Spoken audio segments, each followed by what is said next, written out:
Hello and welcome to today's episode of Ahwak. I'm your host Bano. And I'm your host Dunia. So do you remember how you ambushed me with your friendship that one time you came over with Kani? Or actually it wasn't that. Kani came to visit me and then she's like, that was the cutest thing in the world. She was just like, is it okay if Dunia comes because she really want to get to know you and she wants to be your friend? And I was like, what? Who's Dunia? And then she's like, it's my friend. She's seen you in my Insta stories and she really want to be friends with you. And I thought that was the cutest form of wanting to be friends with someone. Yeah, I had heard of you a lot. Just for info, Kani is our common friend. She is my best friend and my soulmate, who I love so dearly. And I remember she would always talk about Bano and how they met at work and how Bano was this Kurdish girl and she was super cute and she was so nice. And I kept seeing her on her stories. And she also always told me, she was like, I feel like you guys would be great friends. And I had plans to meet with Kani that day. We were just going to go walk around the city. And she was at brunch at your place and the brunch dragged out. And then she was like, come over here. And I got stressed because I've never met you before and I'm going to your house. So I did the ethnic thing, which was I cannot go empty-handed. So I ran into the supermarket because I was already on my way to meet her. So I ran into the supermarket and I just bought chocolates and every random thing I could find. For information, you bought, I don't know, the whole supermarket. The chocolates, the chips, the snacks, the salty, sweet, everything. I don't even remember if you also bought fruits with you. The things lasted weeks, if not 3 months. And I was like, how much did she actually buy? Because every time I had guests, they were like, oh my God, you have so much good in your things, in your closet or in your cupboard. And I was like, oh, that's not me. That's actually this is actually the grace of the Middle Eastern culture coming to your house. They don't even know who you are. And there they are with all the food and love. But that's because I didn't know what you liked. And I was like, oh my God, what if I get her chocolate and she's more of a chips girl? So let me just get the chips as well. And what if she doesn't like chips? What if she likes this other like fruits? And I just bought everything and I was like, I'll get it right with one of these things. So, and I remember I was a bit nervous walking up the stairs and then you opened the door. It wasn't even Kanye. I messaged Kanye like, I'm here. And I walked up the stairs and then you just opened the door with a big smile and hugged me. And I just felt like at home. I know I actually felt that I had known you because on the backside of this, when you got invited, Kanye was like, can I please invite Dunia? I think you guys should meet. She's such a sweet girl. And I was like, why not? And weirdly enough, I think because me and Kanye met in such like a coincidental way and we just got so close, I had this feeling that this was actually the same case because you guys are so close. You guys are like literally like if you guys were born from the same womb, nobody would question that. You guys are like one person sometimes. And I was like, it must be the same good. But funny thing is that because you mentioned it in that nervousness and everything, I actually discovered just a few months before that as I grew up, if I wanted to be friends with someone, especially actually a girl, that is so hard. I don't know how to be friends. It's not because they're mean. How do you ask someone to be your friend? How do you ask them out? And girls, for that matter, because it's the hardest thing to ask a girl out, I guess, and be friends with her. And especially people that you haven't been growing up with or met at your studies or, you know, like met them several times. If you just meet them once and you think they're the coolest, how do you actually steal someone's friend or ask someone's friends to be friends with you? Exactly. And I think that especially when you're in your 20s and 30s, that's very difficult because everybody is already in established friendships. Yes. And you would think like, oh my God, I don't want to intrude. And a lot of people think they don't need more friends. So I feel that like you get like, oh my God, does this person even want to be my friend? It's even more nerve-wracking than talking to a guy sometimes. Like you will overthink it. You will be like, was I acting weird? Was I dressed fine? Does she think I'm cool? Like all these thoughts. Right, it's like going on a date, but like but I think also like I remember I asked several of my friends, I was like, how do you get friends? And they were like, what the fuck are you talking about? And I was like, it's not because I am not social. I just don't know how to ask a new person to be my friend because I feel like it's almost like being a creep. And also like if I had met you at the Kani's party and had like a blast with you, I kid you not, I wouldn't dare to ask you out to meet me for a brunch because I would be like, that's not kind. She's someone else's. I shouldn't do that behind their back, which is so weird to think that way. We never thought that way when we were in school. No, but it's because in school it was more like organic because you see each other every day. So you have that access to that person and where you can like establish a one-on-one bond. But if you don't see each other and only see each other with like in a group setting or because of a common friend, then you do get that feeling of, oh my God, I feel guilty if I'm cheating on someone. I'm cheating on someone.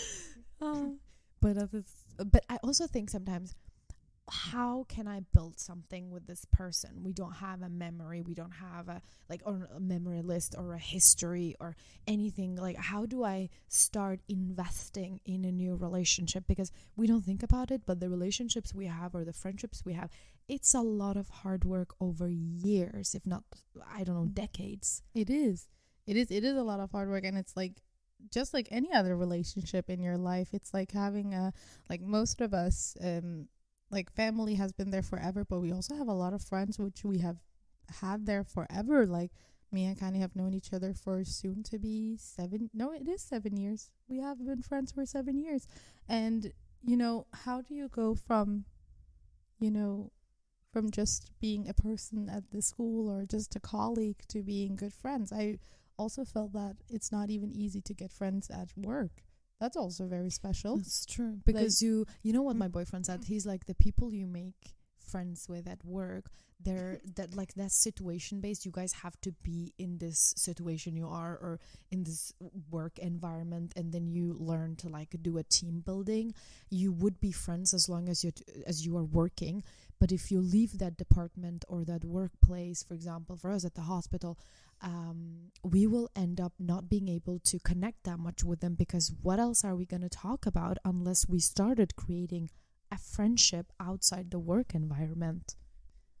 Okay, and so with that, I actually agree. I think it's very difficult. I remember whenever like I've worked somewhere, I've met people who I thought, oh, we are having a great connection. And then as soon as you leave that job, it kind of slowly fades away.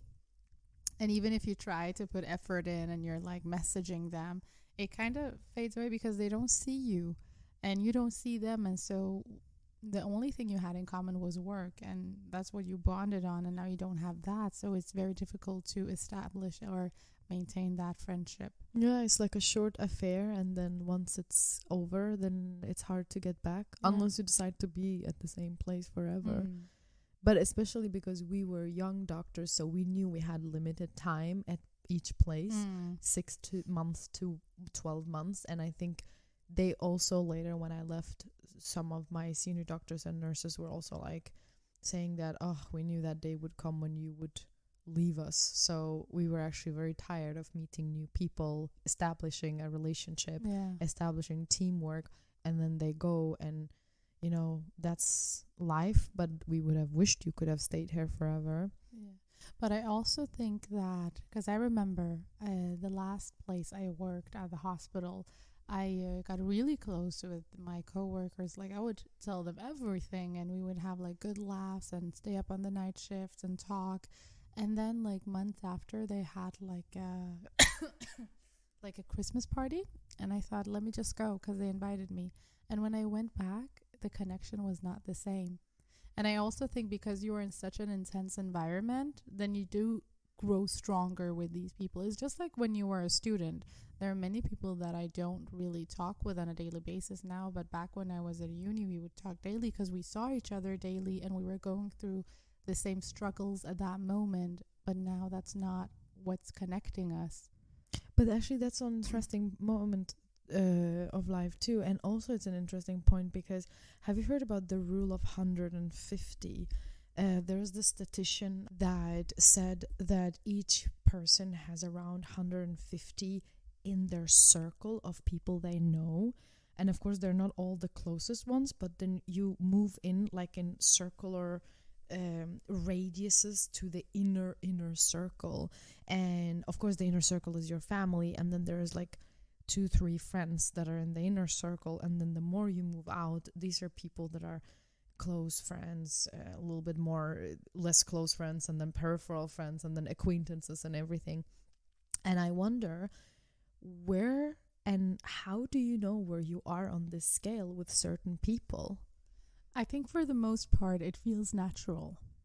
And like when you meet these people, you can feel that the connection is deeper. We talked about earlier how sometimes you think, oh, it's going to be difficult to maybe befriend this new person.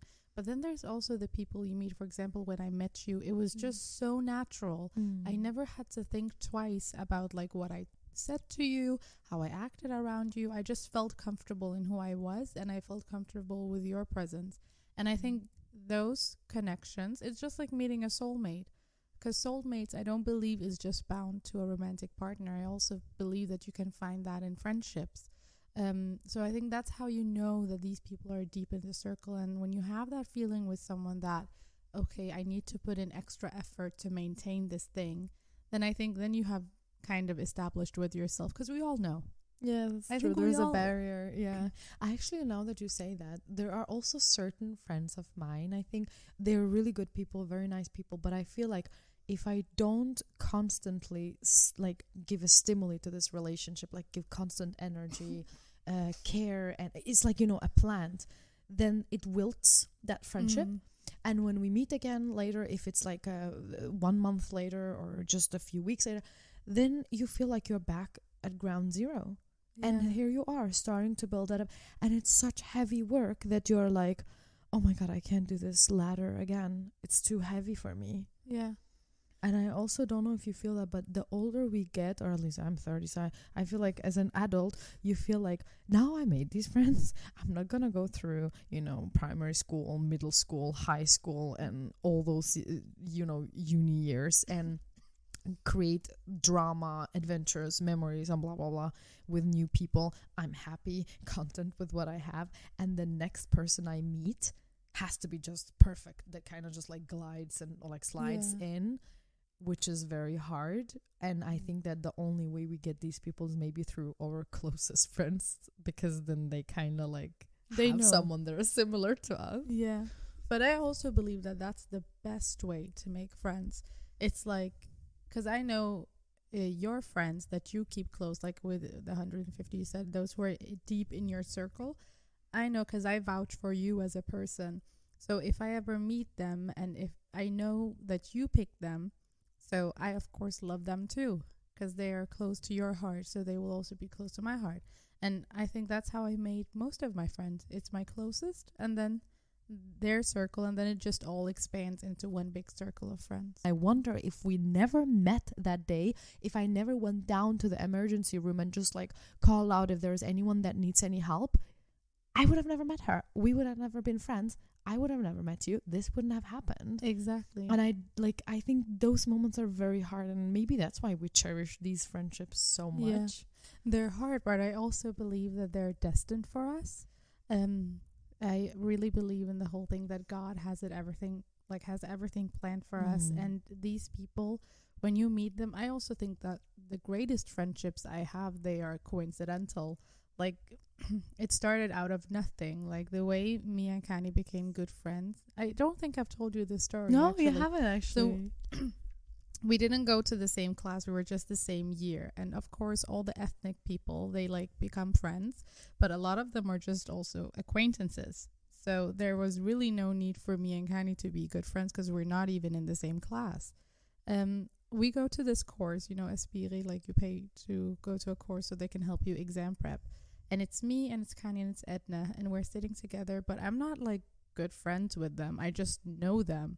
And so it's the break time.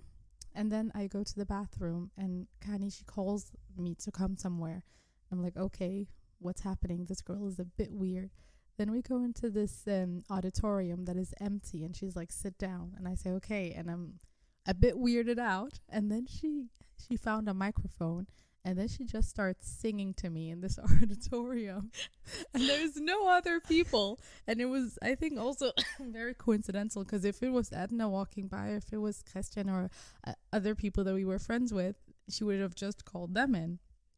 So then we just had this laughing moment where she was just like performing for me, singing for me, doing like imitations of people. And then after that, everything just went natural. Then, exam seasons happened, and then we would sit together in the study hall. But before that, there was really nothing. It's funny. I actually, I don't remember who asked me with a friend of mine, like, how long have you guys been friends? Because they saw our interaction together in a group setting. And I was like, who, us? And I was like, oh, it's very recent. And the person was like, well, but you guys look like you've known each other for decades. How did you guys meet? And I couldn't remember how we met. Yeah. And I remember that person was like, but it looks like you have known each other since you were 5. And I actually think some of these relationships that are so lighthearted, that are also deep at the same time, you lock eyes with that person and you know that they know what you feel at that moment, or they finish your sentences for you and you're like, that is kind of like so rare. It is rare. I remember when we were traveling, me and Kani did a Asia round trip, and we were telling someone at work about it, and then he looked at us and he was like, you guys know that this thing you have is very special. Not a lot of people have this, that you're so close and that you like understand each other on this deeper level. A lot of people want that and they don't have it. And I also, at that moment, I was also like, I'm super grateful. But I think it is because you put it very well. Like, it was lighthearted, but deep at the same time. I think especially like us three, me, you, and Kani, whenever we meet, there is no bad intentions. And I'm not saying like people meet with their friends and have bad intentions, but I just mean like, for example, if I say anything that annoys you, you won't sit and like have resentment towards me, because it's like you understand my heart and you understand what I want to say. And it's the same with Kani and with you. Like, I feel like I know you guys and I know you have no bad intentions towards me. So whatever you say, whatever you do, I don't take that upon myself. And so everything just becomes easy and breezy. Yeah, it's so transparent. It's so... you can read it out on the person's forehead what they're thinking. And I think, but I actually wonder, like, what then makes good qualities of a friend? Because you cannot actually compare any friendship to the other, because each and one of them are unique and the dynamics are unique. When we are together as 3, we are different, or like we have our own unique dynamic. When we are each on our own with each other, that's also different dynamic, and it cannot be recreated with anyone else. And I discovered that also with all my other friends. Like, we have a dynamic, someone else have a dynamic. So in my head, that's why I don't have jealousy, because I'm like, it's just 2 people that have this amazing dynamic, and I have this other amazing dynamic, and we can also create an even better amazing dynamic that is equal but different in its own way. But I wonder, like, what is it that makes our friends so special? I think it is the thing about not taking anything to heart. I think if you pick someone, especially at our age, if you pick someone to be your friend, you need to be able to vouch for them 100%. If you have the slightest doubt that this person will do you or others harm, there are also people who don't do you harm, but they're nasty towards other people.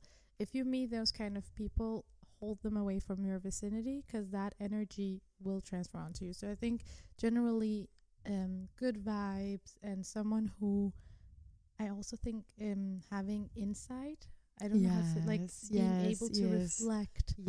Most of my friendships, I think, have lasted because we are able to talk about things. And also with talking about things, it's not like you're to blame, I'm to blame. It's more like, okay, why do you think you acted like this in this situation? And you can have an open conversation about it, and also being able to admit when you were wrong. Exactly. And I also like it, as I grew older, I loved those friends that would be like, sit down.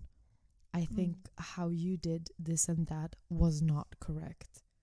I wouldn't like to someone blindly fanning me and just being like this big fan of me no matter what I did. I would like that my friend actually really, really want me to develop as a human being, and therefore say that, listen, that situation over there, not nice. Don't do that again because of this and this and this.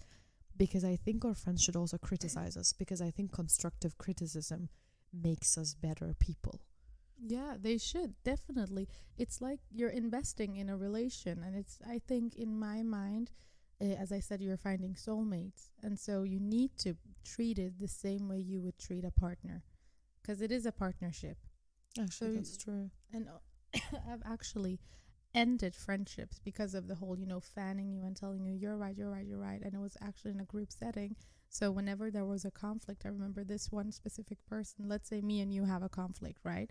And there's this third party, which is the friend fanning me. I would tell her about the problem, and when I tell someone about the problem, it's not to be like shit talking. It would be like to have an objective perspective. When I come with you, let's say me and Kanye have a problem and I want to address it to you, I don't want you to sit here and tell me, yeah, you're right, why did she do that, she should never have done that, oh my gosh, she's a terrible person. I want you to be like, okay, let's look at this objectively. You're right in this area. Because I'm human, there will definitely be parts where I'm wrong as well, and I want that pointed out, and I want you to be able to tell me you need to apologize. But this person would not do that. She would listen to my part of the story, telling me I was right and the other person was completely wrong, then go to the other person and tell her that I was wrong and that she was completely right. And that's just destructive in a friendship, because then me and that person who have a conflict, we will just have even more resentment, because we'll be like, but yeah, I am right. Everybody tells me I'm right, so you're definitely wrong. Yeah, that's true. I would feel in that case that it will make that person not care about me, because if someone cares about me, they're observing me, they're giving me their objective view on something, and they're being like, hey, I have clear values and morals, and I would tell you that this is deviating also from your values. And, kind of like in a nice way, because nobody likes criticism. But I think like if it comes from someone you care about, I mean, I have some of my friends have sometimes been like, are you stupid? Come now, like, wake up.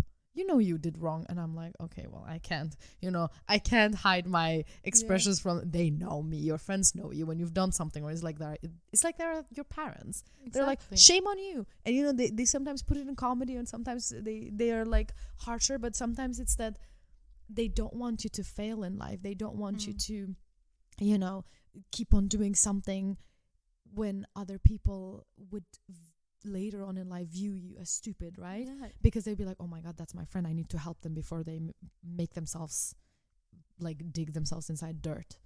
Exactly. You don't want to see your friends have a downfall. You would want to see them rise and have good qualities and be better people, because we're growing all the time. And if there's no one around me to tell me if I need to do better, then why do I have friends? Why do I have people around me? That is true. I remember someone told me something very special once. It was that, you've always heard the phrase where they say your real friends or your true friends are there for you in times of need, in times where you're doing really bad. And then she told me, like, actually, there are also certain friends that are not there for you when you're in good times, when you're doing well.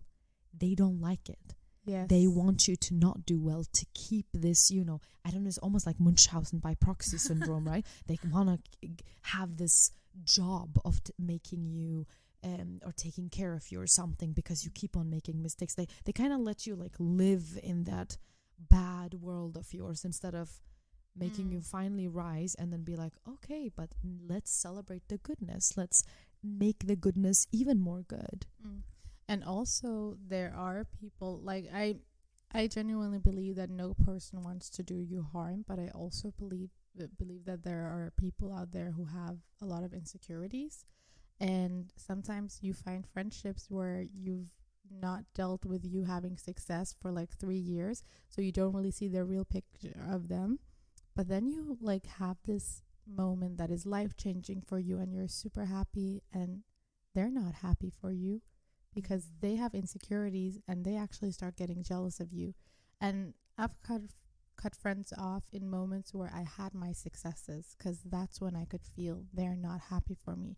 Like something as simple as congratulating me, or the messages they would write, it would be so cold. And I know you cannot decipher people's emotions on text, but when you've been friends for a while, you know what they mean, the way they text. Like if there's a punctuation. This is an angry An text. emoji not there as they used to. Yeah, if you see, it's just like one white heart, and usually it's like 7 red hearts, and like it means something. They don't just change their style overnight. That is true. A change of pattern. I know my friends could know when I was super sad. That my friend would be like, "I know you're sad." I'm like, "You know nothing. I'm writing you in text. What do you mean?" And she's like, "You didn't put that one emoji you really like." Yeah, but you can't tell. Yeah, you can't tell. The It's actually funny how predictable our behavior is, and like how our really good friends, they know us with or without the social media. They know the way we walk. They know the way our facial expressions are. It's actually very crazy how deeply close related you are to these people. Yeah. Do you think it's part of also the mirroring effect? I don't know if you've ever heard about the mirroring effect. No, tell me about it. So this is something that's still not evidence-wise done, but they have seen it in animals, at least birds, and it is this thing where they believe that if you are in a group, then you will start mirroring each other's behavior, so that you kind of like act similarly if it's like towards a certain thing or towards a certain stimuli. Like if we don't like to see this and that, like if it's something evil we don't like to see, then we all will sooner or later start agreeing to that thing. It could also just be, I don't know if you've seen it at departments in hospital. I actually told my nurses once about it. It was section A and section B in the same type of department, and section A and section B hated each other. So when some nurse was missing in section A, nobody from the nurses in sections B would go over there, and I'm like, well, it's the same department, you guys are treating the same things. And they were like, no, they are section B, we are a total different gang. And I was like, and I actually could see that, because when I would go to section B, they would have a different type of persona as a group. Section A would also have a different persona as a group. They would never mingle. Oh, that's interesting, actually. And it's interesting. And I think that also happens in friend groups. Like you can have a huge friend group where certain of them are people act in a certain way similarly, and another part of the group does not. And do you think you can break that? I don't know. I wondered about this. I wonder what would happen if one of the nurses moved to the other department. And I asked them, did you guys ever? And they would be like, we never did. If we did, we would move to a complete different department. We would not move between sections. That will be betrayal. Oh my God. And I was like, but how? And she's like, it's just in our minds. I just can't tell you how. And that's how I discovered it's some sort of like a culture, a mentality you create. They have not been able to find a certain place in our brains that does it, but they have seen it in, for example, birds. I think they talked about the other day. But I think, yes, I do think we mirror. And I actually wonder if distance, like the fact that we do not interact with each other every day on a daily basis, makes us mirror less. Maybe, perhaps. But it's interesting you said that thing about mirroring, because it reminded me of something maybe you can relate to or maybe not. But I remember how I told the story about how me and Kani met, and I started it by all of us ethnic kids were friends. And it was just like we all kind of shared the same mentality, which was like, well, those who are white, we will not get along with. We've never tried. But we have this mentality that, it's us and them, and not in like a racial war kind of thing, more like a culture thing. Because then there were people who we were friends with who like shared the same mentality with us, who were ethnically white, and they got along with our group. But then like that's what it reminded me of, that I don't, for that instance, try to get friends who are white, because I've never grown up with them. I've never met them. But with the ethnic minorities, I have like this kind of attraction towards them, and this pull that just brings me closer to them because they're like me and we share the same mentality, is what I think. And then you befriend them, and some of them are super weird, and you get PTSD from those friendships. But that is true. Yeah, and then you think maybe Susanna wasn't that bad. See, I had a problem because I grew up in a small place as a child, and I only had Scandinavian people as friends. And then when I started uni, that's actually when I met people that were similar to me, that were from a different ethnical background. And I remember I had actually a very hard time. I was actually shuffling between several types of groups, both in interest, but also like, you know, is it a group of girls? Is it a group of boys? Is it a mixed group? Is it a immigrant group? Blah, blah, blah. And I think I made everyone angry because nobody felt I was loyal to them. And at some point, you know, like, one of the groups were like, you gotta fucking decide where you want to be. Otherwise, you cannot keep coming and going here. You can have a leg everywhere. And I remember I decided to stay with the group, but then I was so unhappy. I did not feel like myself. I felt like I wasn't myself. I feel like if I were to be myself, I needed to go and be with all of them at the same time. And I think certain groups, they don't like that. So I was kicked out of that group forever. But I was actually grateful because in the end of the day, I was like, I cannot stay true to myself if I just tell myself, this is your identity. You can just actually choose that. Like, you know that was your identity, but I actually should have accepted that my identity was a little bit fleeting all over the place. And I did not recognize that. And I tried to be like, you know what, let's choose one instead of being in all of them and talk to all of them. But I just ended up feeling shitty. Every time I was in one place, I felt bad for the other group.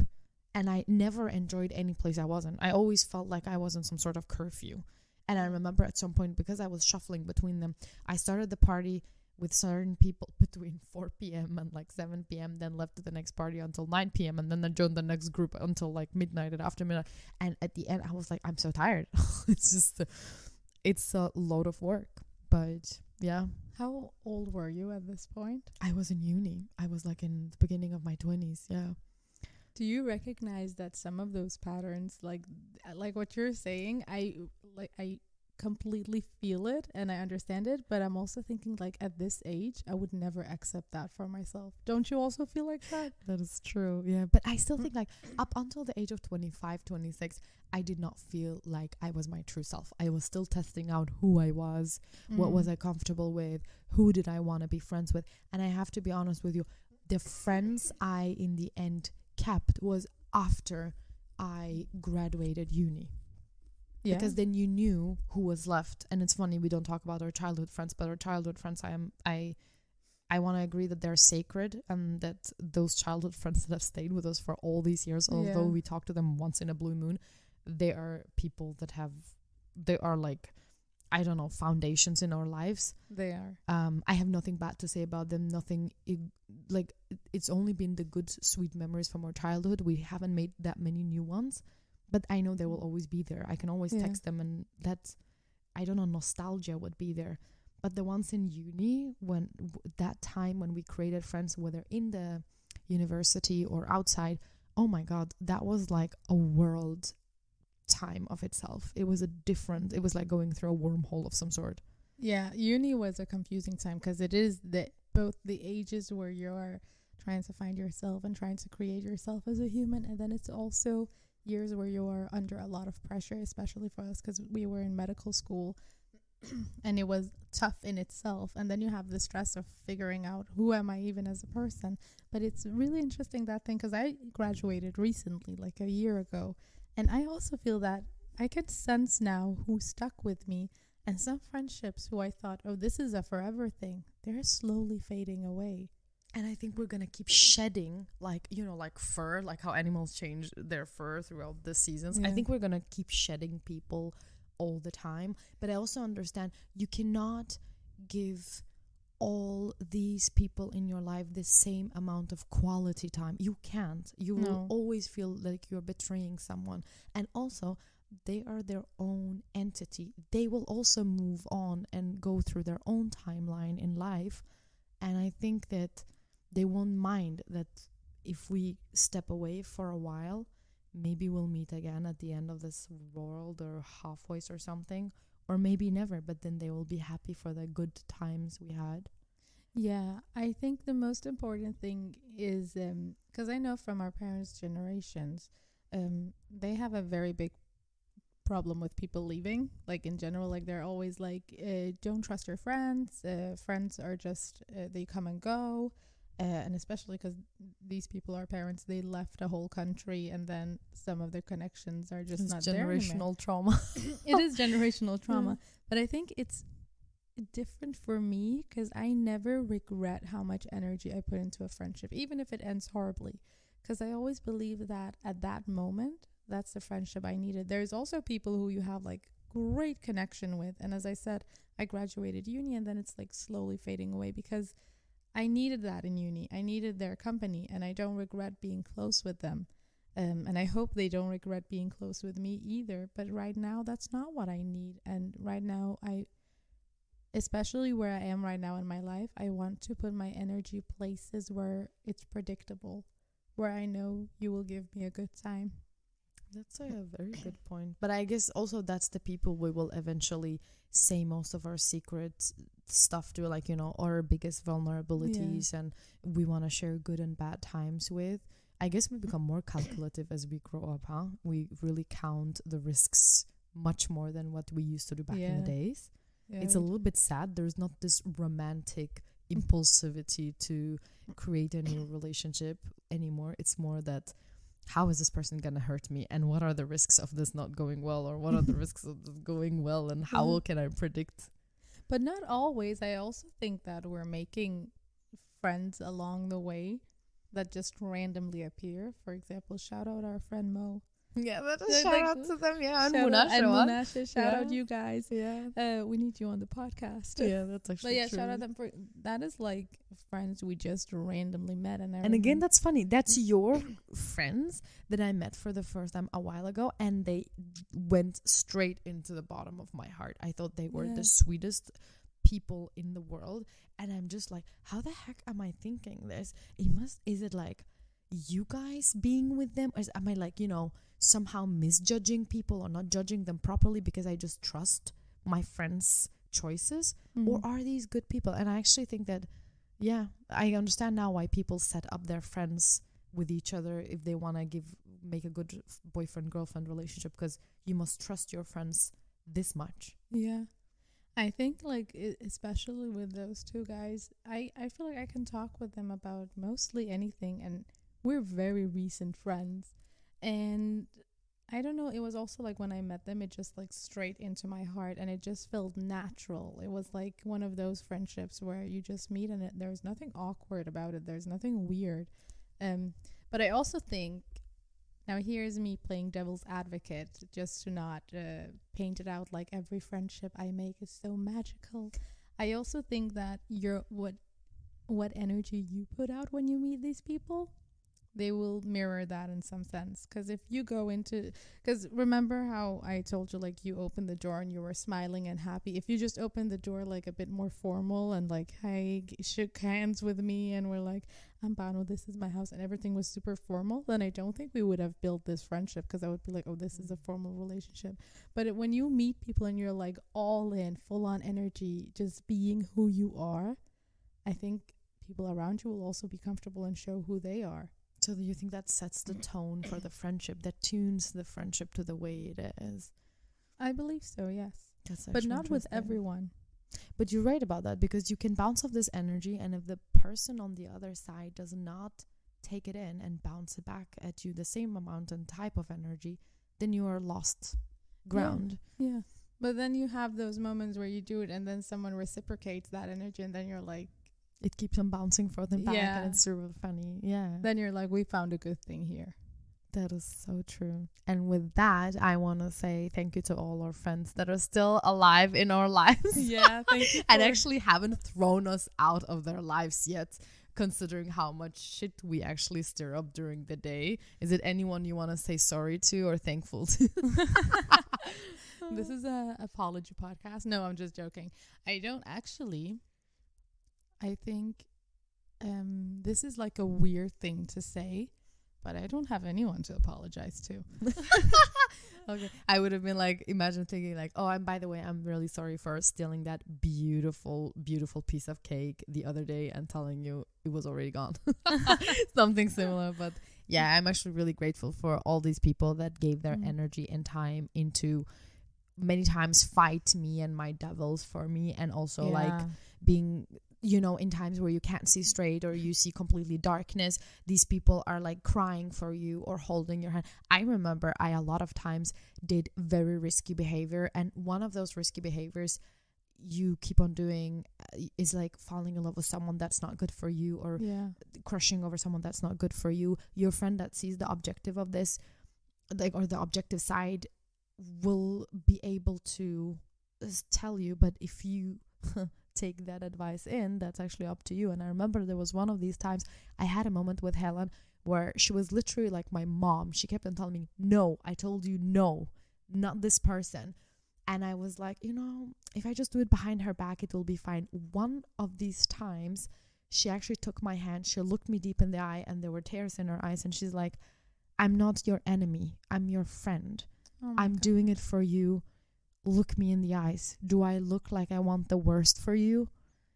And that was one of the many times I was trying to run behind her back and do the worst things I would do, which was, I knew wasn't good for me, but I kept on challenging the universe. And when I saw her teary eyes, I actually went over to the person and I told that person, I don't want to do this anymore. I don't think this is good for me. And that person was in deep shock because the game was already on and that person thought that they had me, and there was a twist in the whole plot. And I remember I went back and I told her, you know what? I feel at peace now.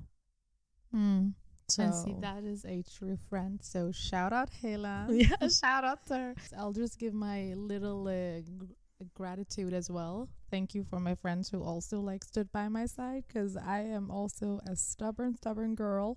And I know most of you see whenever I'm not being true to myself, because I'm that person, kind of, she will tell me, you're doing this, and I'll be like, no, I'm not, and I'll completely act like I am doing it intentionally and I know what I'm doing, and she can clock me. And my other friend Edna as well, I need to shout her out because she can clock me too. Shout out to these people that know that we are lying to their faces and to our own selves, and they're like, I got you. Yeah. And those are true friends, and also this does not go one way. We're not sitting here and also just being taken care of all the time. I want to say we both also put in our efforts to these friendships. So if you want a friendship to work, give all of your heart, all of your love, be vulnerable. If you feel like you cannot be vulnerable with this person, they cannot be close to your heart. Because if you do not feel like you can give them every piece of you and they are giving every piece of them to you, it's like having a boyfriend. It's like having a partner for life. If you want to create these genuine soulmate feelings, tear down that wall. Nobody wants to hurt you. And if they do, God will remove them and you move on. True words. And with that, exactly. We'll say goodbye, and remember tonight, if you have anyone you're grateful for or thankful for or sorry for, remember to give them a little message or a call. Maybe it's a friend you haven't seen in a long time. Let them know.